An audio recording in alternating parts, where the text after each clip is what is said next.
जय हिंद दोस्तों। आज हम लोग पॉलिटी का 11वां क्लास देखेंगे। आज का टॉपिक है संघीय कार्यपालिका, जो संविधान के भाग 5 अनुच्छेद 52 से 78 तक वर्णित है, जिसमें राष्ट्रपति, उपराष्ट्रपति, प्रधानमंत्री, मंत्रिपरिषद एवं महान्यायवादी के बारे में हम लोग देखेंगे। ठीक है, सबसे पहले है राष्ट्रपति। इसका सबसे पहला टॉपिक है राष्ट्रपति। तो याद रखेंगे अनुच्छेद 52 में वर्णित है कि भारत में एक राष्ट्रपति होगा या भारत का एक राष्ट्रपति होगा। ठीक है, किस अनुच्छेद में है? 52 में। ये परीक्षा के दृष्टिकोण से काफी महत्वपूर्ण है। राष्ट्रपति किस अनुच्छेद में है? 52 में। ठीक है, फिर 53 है कि राष्ट्रपति भारतीय कार्यपालिका का प्रमुख होगा। भारतीय कार्यपालिका का प्रमुख होगा, भारत का प्रथम नागरिक होगा, भारत का प्रथम नागरिक होगा, तीनों सेनाओं के प्रमुख का एक प्रमुख होगा। ठीक है, तीनों सेनाओं के प्रमुख का एक प्रमुख होगा। ठीक है, उसके बाद है भारत के संवैधानिक प्रमुख होगा। भारत के संवैधानिक प्रमुख होगा, भारत प्रथम नागरिक होगा।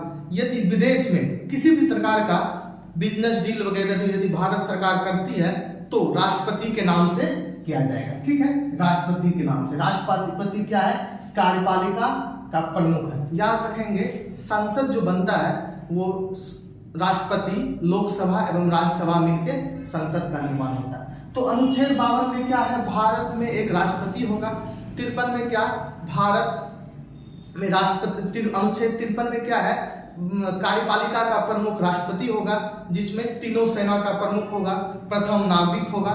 याद रखेंगे, यदि प्रथम महिला पूछा जाता है, भारत की प्रथम महिला कौन है, तो राष्ट्रपति की धर्मपत्नी कहलाएगी। ठीक है, अब है कि 53 का गांव में निर्वाचन पद्धति। ठीक है, राष्ट्रपति का निर्वाचन पद्धति अप्रत्यक्ष रूप से एकल संक्रमण पद्धति के द्वारा किया जाता है। अप्रत्यक्ष रूप से एकल संक्रमण पद्धति के द्वारा किया जाता है। ध्यान देंगे कि इसमें राष्ट्रपति के चुनाव में डायरेक्ट रूप से जनता का रोल नहीं होता है। ठीक है, तो जनता के चुने हुए प्रतिनिधि के द्वारा राष्ट्रपति का चुनाव होता है। जैसे संसद के सदस्य, लोकसभा, राज्यसभा तथा विधानसभा के सदस्य। ठीक है, अब है अनुच्छेद 54। अनुच्छेद 54 में है राष्ट्रपति का निर्वाचन मंडल। राष्ट्रपति के निर्वाचन मंडल में संसद के लोकसभा के सदस्य एवं राज्यसभा के सदस्य तथा राज्य के विधानसभा के सदस्य तीनों मौजूद रहेंगे। कौन कौन? लोकसभा के सदस्य, राज्यसभा के सदस्य एवं सभी राज्य के विधानसभा के सदस्य। याद रखेंगे कि राष्ट्रपति द्वारा मनोनीत सदस्य इसके चुनाव में भाग नहीं लेते। यदि राष्ट्रपति किसी को मनोनीत करता है तो उसके सदस्य इसमें भाग नहीं लेंगे। और फिर विधान परिषद के सदस्य, जिस राज्य में 7 राज्य में विधान परिषद है, यहाँ के विधान परिषद के सदस्य इसमें चुनाव में भाग नहीं लेंगे। इनका मत का मान्य नहीं होगा। ठीक है, अब है अनुच्छेद 55 निर्वाचन की रीति। ठीक है, निर्वाचन की रीति। तो निर्वाचन में भाग कौन कौन लेता है? संसद, लोकसभा के सदस्य, राज्यसभा के सदस्य एवं विधानसभा के सदस्य। ठीक है, सबसे पहले है एक विधायक का मत। एक विधायक का मत किस प्रकार होता है? तो याद रखेंगे, किसी भी राज्य के विधायक का मत निकालना है तो हम उस राज्य की कुल जनसंख्या लिख लेंगे और बटे। ठीक है, बटे उस राज्य में कुल विधानसभा के सदस्यों की संख्या गुना 1000, गुना ऊपर में गुना 1000। तो क्या, यदि एक विधायक का मत, ठीक है, मत का मान निकालना हो तो हम लोग क्या करेंगे? उस राज्य की कुल जनसंख्या बटे उस राज्य में विधानसभा के सदस्यों की संख्या गुने 1000। ठीक है, याद रखेंगे हम लोग। यदि इसमें राष्ट्रपति के मत में सुनते हैं कि लोग 20,000 से 25,000 से 50,000 मतों से जीते, तो बस यही कारण है कि कुल जनसंख्या बटे कुल एमएलए गुना 100। अब है एक संसद का मूल।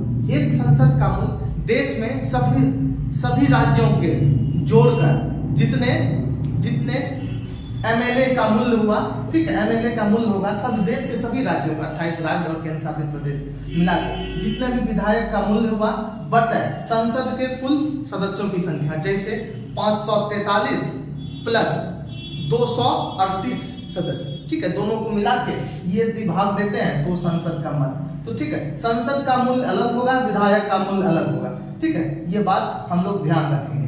ठीक, अगला है 56, ठीक है, कार्यकाल। राष्ट्रपति का कार्यकाल 5 वर्ष होगा, ठीक है, कार्यकाल 5 वर्ष होगा, जब से जिस दिन राष्ट्रपति बने उस दिन से 5 वर्ष तक के लिए राष्ट्रपति बनेंगे, ठीक है। किस अनुच्छेद के तहत? अनुच्छेद 56 के तहत। अब अनुच्छेद 57, एक व्यक्ति जितनी बार चाहे राष्ट्रपति बन सकते हैं, ठीक है, उसे बस मत का समर्थन मिलना चाहिए, ठीक है, जनता के चुने हुए प्रतिनिधि का समर्थन मिलना चाहिए, ठीक। अब है योग्यता, सबसे महत्वपूर्ण है योग्यता।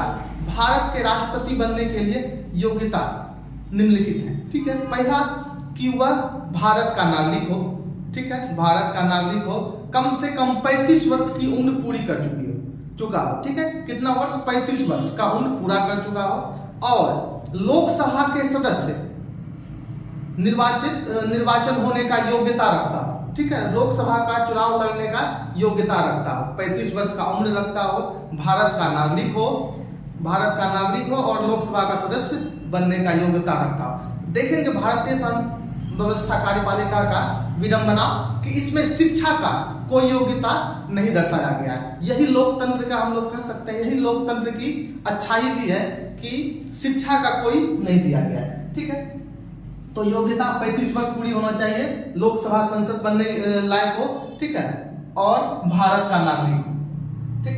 अगला है शपथ ग्रहण, ठीक है, शपथ ग्रहण, राष्ट्रपति के शपथ ग्रहण, ठीक है, राष्ट्रपति के शपथ ग्रहण किसके सामने में ले सकते हैं? याद रखेंगे, राष्ट्रपति अपना शपथ ग्रहण उच्चतम न्यायालय के मुख्य न्यायाधीश के सामने लेंगे, उच्चतम न्यायालय के मुख्य न्यायाधीश शपथ दिलाएंगे। यदि उच्चतम न्यायालय के मुख्य न्यायाधीश देश में उपस्थित नहीं है तो कोई वरिष्ठतम न्यायाधीश के द्वारा शपथ दिलाया जाएगा, ठीक है, याद रखेंगे, शपथ उच्चतम न्यायालय के मुख्य न्यायाधीश के द्वारा दिलाया जाएगा। और याद रखेंगे, और यदि इस्तीफा देना हो तो उपराष्ट्रपति के समक्ष देंगे। कौन देंगे? राष्ट्रपति। यदि इस्तीफा देना हो तो उपराष्ट्रपति के सामने में, और शपथ ग्रहण उच्चतम न्यायालय के मुख्य न्यायाधीश के सामने। अगला है अनुच्छेद 61 महाभियोग। याद रखेंगे, राष्ट्रपति पर महाभियोग भारत में काफी जटिल, ठीक है, जो अभी तक एक भी राष्ट्रपति पर महाभियोग पूर्ण नहीं हो पाया है, ठीक है।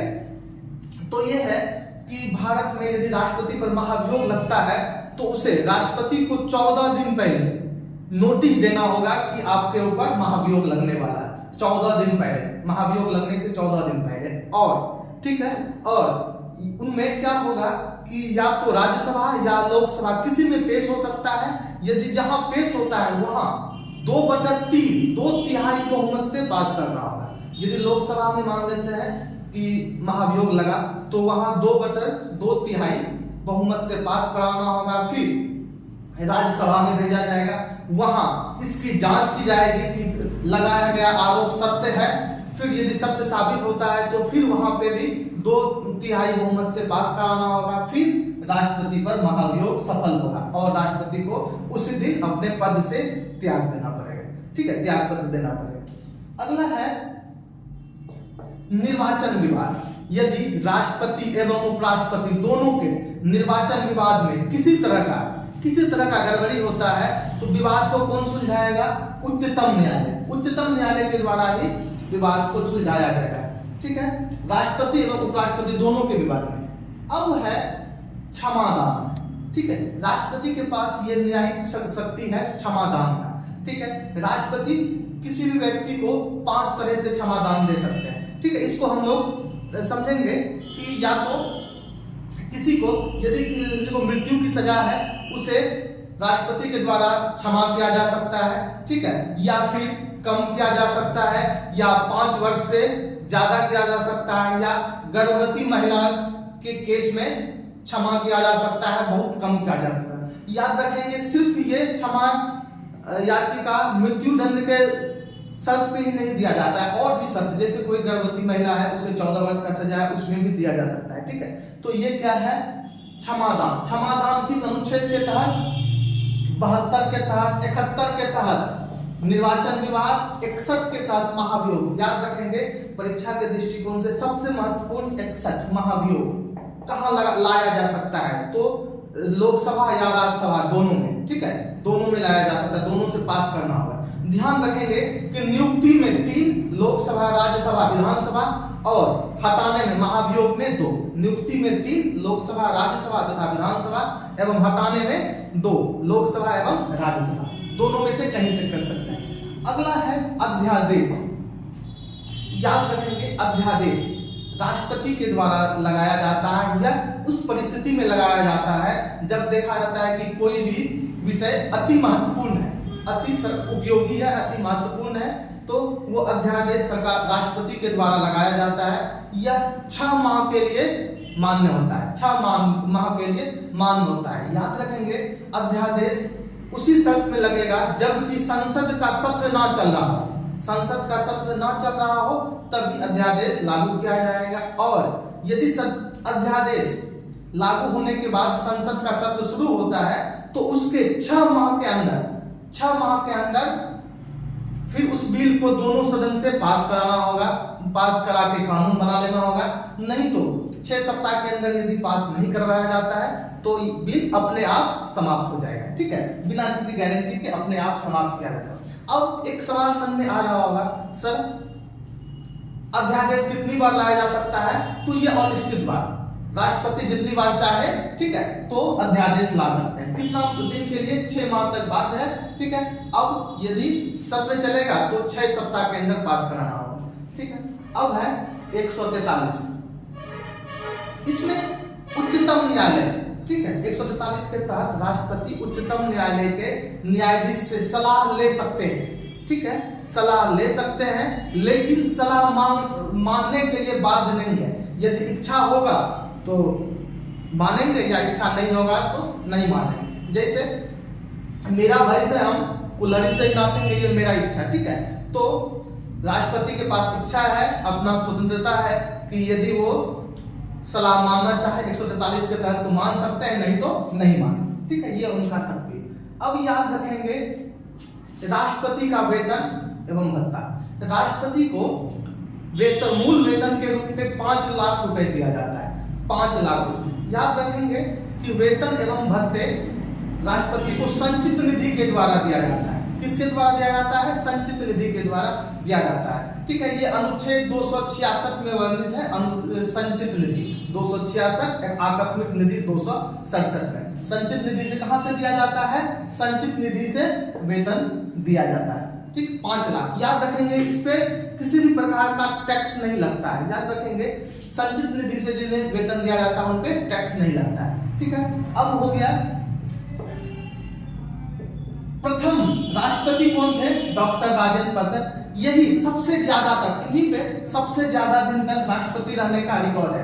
किन पे, राजेंद्र प्रसाद, डॉक्टर राजेंद्र प्रसाद। अब सवाल आता है कि प्रथम ऐसा राष्ट्रपति जो निर्विरोध चुने गए हैं। ठीक है, प्रथम ऐसा राष्ट्रपति जो निर्विरोध चुने गए हों, उनका नाम है डॉक्टर नीलम संजीव रेड्डी। ठीक है, डॉक्टर नीलम संजीव रेड्डी निर्विरोध राष्ट्रपति चुने गए थे। ठीक है, अगला है वीटो। ठीक है, अति महत्वपूर्ण, पूछा जाता है किस अनुच्छेद में वीटो दिया गया है। वीटो अनुच्छेद 111 के तहत दिया गया है। वीटो 3 प्रकार के होते हैं। एक साधारण तरीके से हम लोग समझ सकते हैं, वीटो राष्ट्रपति का मन, जो मन होगा वही करेंगे। ठीक है, जैसे मान लेते हैं कोई विधेयक लोकसभा एवं राज्यसभा से पारित किया गया। ठीक है, लोकसभा एवं राज्यसभा से पारित किया गया विधेयक, उसके बाद राष्ट्रपति के पास भेजा गया। ठीक, तो राष्ट्रपति अपना वीटो का प्रयोग करेंगे। पहला बात, ठीक है, पहला ये अत्यधिक रूप से। ठीक है, इसमें क्या करेंगे कि पहले इसमें या तो पहले लौटाएंगे, ठीक है। या तो इसमें क्या करेंगे कि बिल यदि आता है तो डायरेक्ट जो है रख लेंगे, ठीक है, ये खत्म कर देंगे। यदि इनके पास रख लिया तो खत्म हो गया। दूसरा है निलंबन कार्य, ठीक है। या तो बोलेंगे कुछ दिन बाद संशोधन करके फिर से भेजिए, लौटा देंगे तो संशोधन करके फिर से आ सकता है। तीसरा है पॉकेट वीटो, ठीक है, ये अति महत्वपूर्ण है, राजेंद्र प्रसाद के द्वारा भी यूज किया गया था और जो है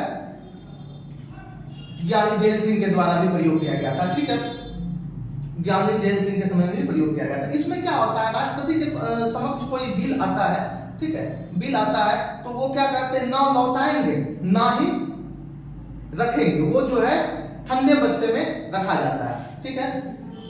अब है अनुच्छेद 74, ठीक है, अनुच्छेद 74। इसमें क्या है कि याद रखेंगे, देश में कोई भी, अभी जस्ट बताया, कार्यपालिका का प्रमुख राष्ट्रपति होते हैं। देश में कोई भी कार्य होता है तो राष्ट्रपति के नाम से होता है। तो याद रखेंगे, राष्ट्रपति के काम में सहायता देने के लिए एक प्रधानमंत्री होगा तथा मंत्रिपरिषद होगा।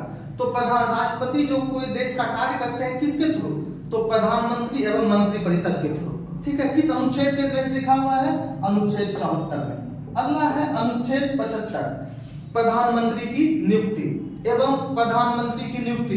क्वेश्चन पूछा जाता है, क्या प्रधानमंत्री नियुक्त होते हैं, मनोनीत होते हैं, निर्वाचित होते हैं? तो याद रखेंगे, कभी ये ध्यान में नहीं रखेंगे कि प्रधानमंत्री निर्वाचित होते हैं, ठीक है।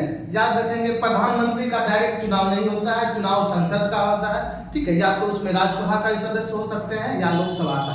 तो ना प्रधानमंत्री मनोनीत होते हैं, तो प्रधानमंत्री क्या होते हैं, प्रधानमंत्री नियुक्त होते हैं। किस अनुच्छेद के तहत, अनुच्छेद 75 के तहत। फिर प्रधानमंत्री की नियुक्ति के बाद प्रधानमंत्री की सलाह पे मंत्रिपरिषद का नियुक्ति किया जाता है, ठीक है। ये चीज हम लोग आगे की क्लास में देखेंगे। अभी आगे की क्लास में राष्ट्रपति है और मंत्रिमंडल, मंत्रिपरिषद, प्रधानमंत्री इत्यादि है, ठीक है। आप लोग इसका स्क्रीनशॉट ले लेंगे और आगे की क्लास में हम लोग